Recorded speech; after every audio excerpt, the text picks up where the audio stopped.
Hello दोस्तों, मेरे YouTube channel पर आपका बहुत बहुत स्वागत है। हम लोग आज बात करेंगे कि पीजीटी हिस्ट्री की तैयारी जो आप लोग कर रहे हैं, तो पीजीटी हिस्ट्री के अंतर्गत आधुनिक भारत वाला जो खंड है, तो आधुनिक भारत में हम लोगों को क्या क्या चीज जो है सो देख लेना चाहिए। वो कौन कौन सा ऐसा सेक्शन है जहां से प्रश्न अनिवार्य रूप से पूछे जाते हैं, है ना। इस पर जो है सो हम लोग आज चर्चा करेंगे। सिलेबस अगर हम लोग देखते हैं तो पाते हैं कि सिलेबस काफी लंबा चौड़ा है, बहुत सारा चीज उसमें पढ़ने के लिए जो है सो दिया हुआ है। लेकिन थोड़ा सा स्मार्ट तरीके से अगर देखा जाए तो हम लोग पाते हैं कि कुछ ऐसा सेक्शन है, कुछ ऐसा टॉपिक है जिसको कर लेने से करीब करीब 38 से 40 प्रश्न जो मॉडर्न इंडिया के अंतर्गत पूछा जाएगा, तो उसमें हम लोग पूरी तरह से एक कंफर्ट जोन में होंगे, है ना।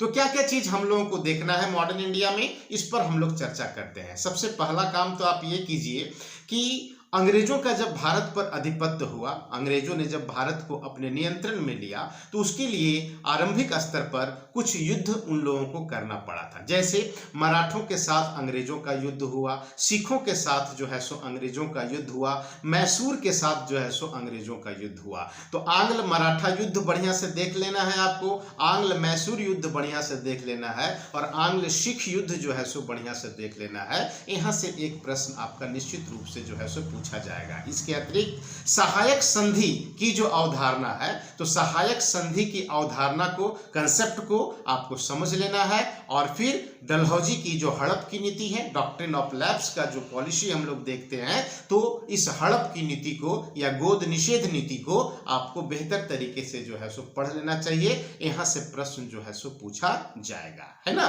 फिर अगर दूसरे टॉपिक की हम लोग बात करें तो ब्रिटिश सरकार के अंतर्गत जो भू राजस्व व्यवस्था था, जैसे जमींदारी व्यवस्था, है ना, महलबाड़ी व्यवस्था, रैयतबाड़ी व्यवस्था, तो इन तीनों व्यवस्थाओं की अवधारणाओं को और इनसे जुड़े हुए तथ्य को आपको बेहतर तरीके से पढ़ लेना चाहिए, है ना। फिर धन के निष्कासन का जो कंसेप्ट है, तो धन के निष्कासन को आपको पढ़ लेना है। विऔद्योगिकरण के कंसेप्ट को जो है सो आपको पढ़ लेना है। और फिर रेगुलेटिंग एक्ट और पीट का जो इंडिया एक्ट था, इसको बढ़िया से पढ़ लेना है, क्योंकि यहां से प्रश्न जो है वो पूछा गया था पिछला पीजीटी एग्जाम में। करीब करीब 2 से 3 प्रश्न जो है सो इसी से पूछ लिया गया था, ठीक है ना।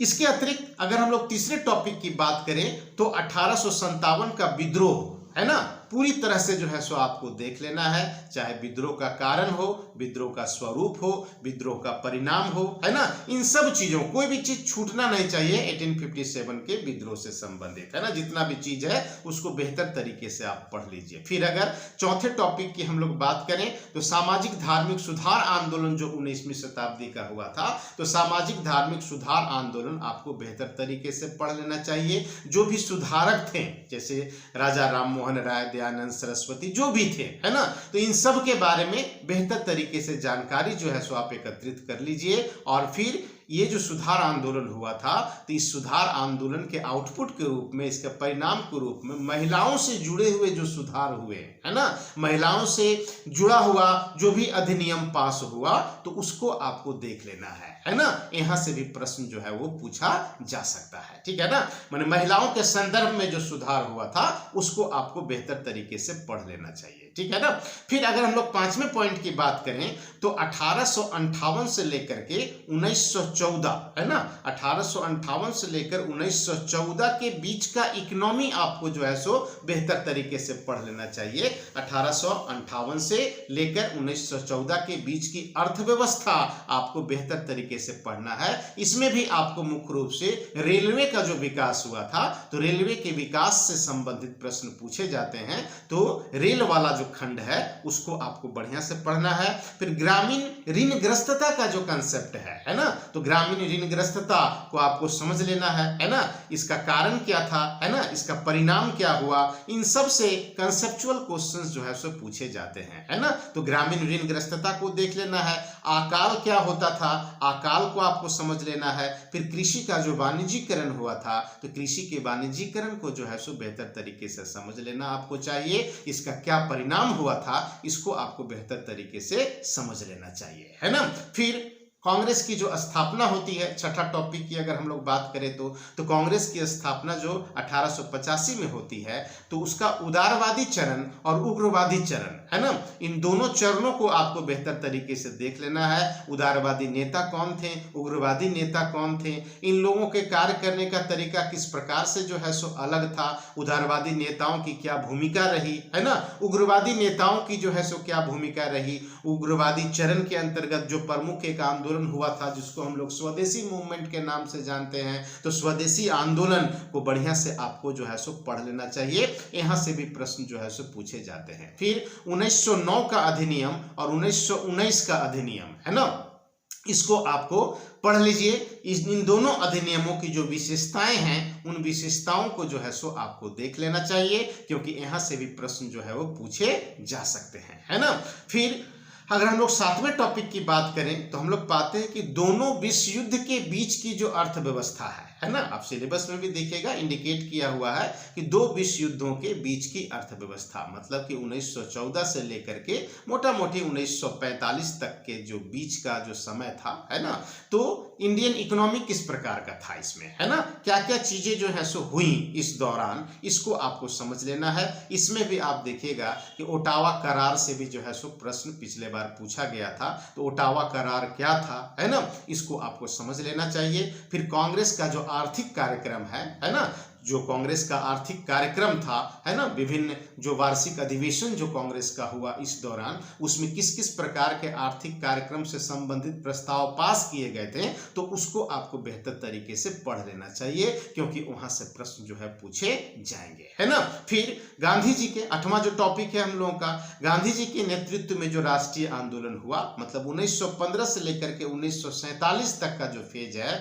गांधी के नेतृत्व में जो भी आंदोलन हुआ, है ना, चाहे वो आपका रॉलेट सत्याग्रह हो या खिलाफत आंदोलन हो, असहयोग आंदोलन हो, सबने अवज्ञा हो, भारत छोड़ो हो, और छोटा छोटा बहुत सारा आंदोलन जो गांधी के नेतृत्व में हुआ था, उसको बेहतर तरीके से आपको पढ़ना चाहिए, क्योंकि वहां से प्रश्न जो है वो पूछे जाते हैं। इसके साथ साथ आपको जवाहरलाल नेहरू और सुभाष चंद्र बोस के विचारों को भी जो है सो पढ़ लेना चाहिए, क्योंकि विचार से भी संबंधित प्रश्न जो है पूछे जाते हैं, है ना। मतलब 1947 तक, ठीक है, गांधी जी के आगमन के पश्चात 1947 तक सब कुछ आपको देख लेना है किसी भी फ्रीडम मूवमेंट के किताब से, ठीक है ना।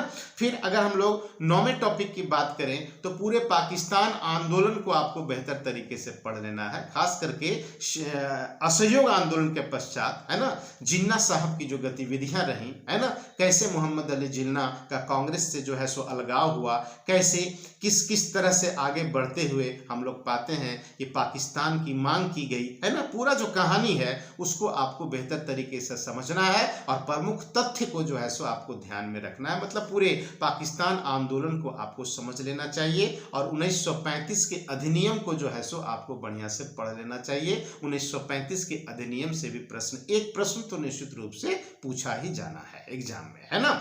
फिर अंतिम जो 10वां जो खंड है हम लोगों का, 10वां जो टॉपिक है, इसमें 1947 से लेकर के 1964 तक का जो फेज है, मतलब पूरा का पूरा नेहरू युग, है ना, आपको बेहतर तरीके से जो है सो देख लेना है कि भाई स्वतंत्रता के पश्चात 1964 तक जो भी इकोनॉमिक पॉलिसी नेहरू गवर्नमेंट के द्वारा लाया गया था, है ना, चाहे वो कृषि सुधार से संबंधित विभिन्न कार्यक्रम रहे हों या योजना से संबंधित, है ना, विभिन्न जो पंचवर्षीय योजनाएं जो लाई गई थी उनको आपको बेहतर तरीके से देखना है। फिर जो पॉलिसी था, गुट निरपेक्ष जो आंदोलन था, है ना, गुट निरपेक्षता की जो नीति थी नेहरू की, उसको आपको बेहतर तरीके से देख लेना चाहिए, ठीक है ना। इस प्रकार से ये 10 टॉपिक अगर आप बेहतर तरीके से देखते हैं तो मॉडर्न इंडिया से जो प्रश्न पूछे जाएंगे करीब करीब 38 से 40 प्रश्न, तो वहां आप निश्चित रूप से बेहतर जो है सो करेंगे। इसलिए बड़ा सिलेबस को देख करके घबराइएगा नहीं बिल्कुल भी, क्योंकि सिलेबस भले बड़ा है लेकिन प्रश्न जो है कुछ सिलेक्टेड टॉपिक से ही जो है सो जनरली पूछे जाते हैं, है ना।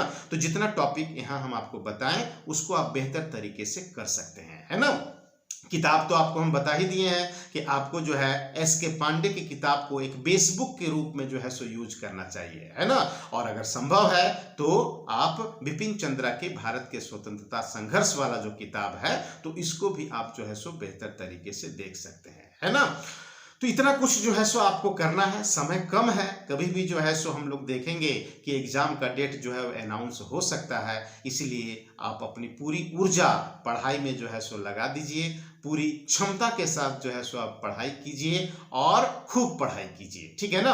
अगले वीडियो में आपको हम बताएंगे कि वर्ल्ड हिस्ट्री में किन किन टॉपिक को जो है सो आपको देखना है, मतलब विश्व इतिहास के अंतर्गत कहाँ कहाँ से जो है सो प्रश्न मोटे तौर पर मुख्य रूप से पूछे जाते हैं, है ना। तो आज इतना ही, नेक्स्ट वीडियो में एक नए टॉपिक के साथ जो है सो हम लोग मिलेंगे। धन्यवाद।